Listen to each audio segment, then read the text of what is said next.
I just finished walking 8.3 miles with my partner. Go outside! I just finished walking 8.3 miles with my partner, who has chosen to remain anonymous. I'm so tired I don't even know my own name. But that's where this machine comes in. This is a farberware Ultra Chef. It was made in probably around 1983 and sold for around $400. They're hard to find. I found one, I wasn't even looking for it, at a thrift store 10 or 15 years ago and paid 10 bucks for it because I just wanted to find out what it was and how it works. I knew it was a high quality machine, but I had no idea what to do with it. And until just recently, I still didn't know what to do with it.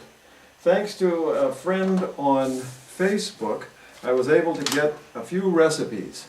And I found out that it's almost impossible to operate this machine properly without the recipes.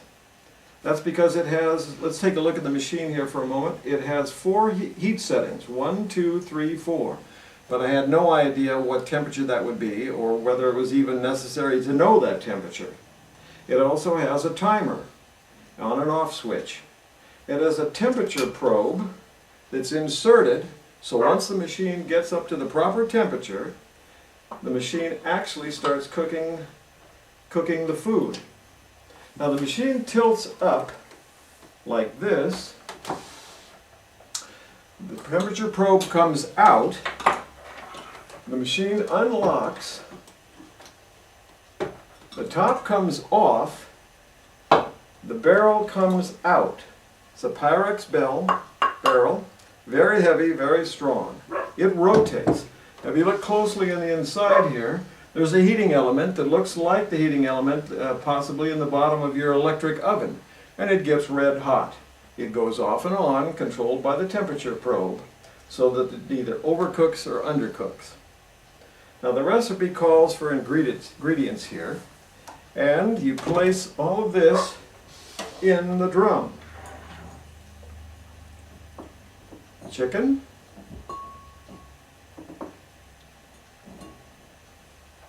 pepper, salt, not paprika, but parsley, carrots, some carrots, more chicken,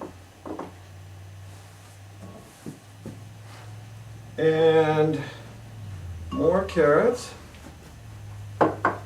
frozen peas, more chicken, onions. Didn't take too long to cut this stuff out. The final stuff here, and some cream.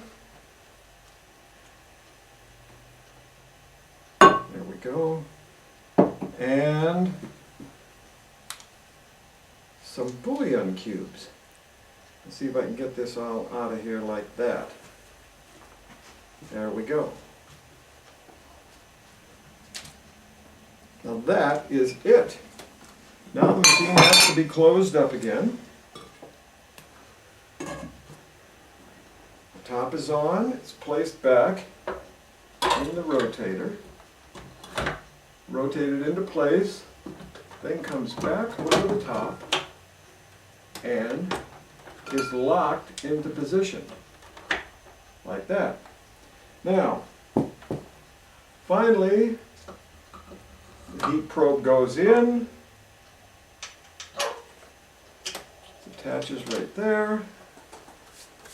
It's tilted back down into the operating position. The switch is turned on. We set it right now. The power is to the machine.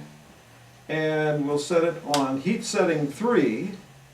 And then turn it on. The cooking time says for 5 minutes. Now it takes time for the thing to heat up. It takes time for it to heat up, then the clock timer starts ticking down. And according to the recipe, it should take 23 minutes to finish this meal. We made some rice ahead of time, And so here we go. I've got to get the time up to 2, 3, 4, 5 minutes. We turn the machine on. It starts to rotate.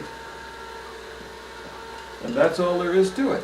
The timer will go off, the heating element will stop, and you tilt it back up, let it cool down a little bit, and there's your meal. This is the first time I've used this machine, so I have no idea whether the recipe is right.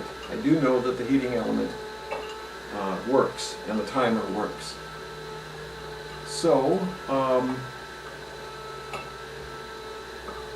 that's about it.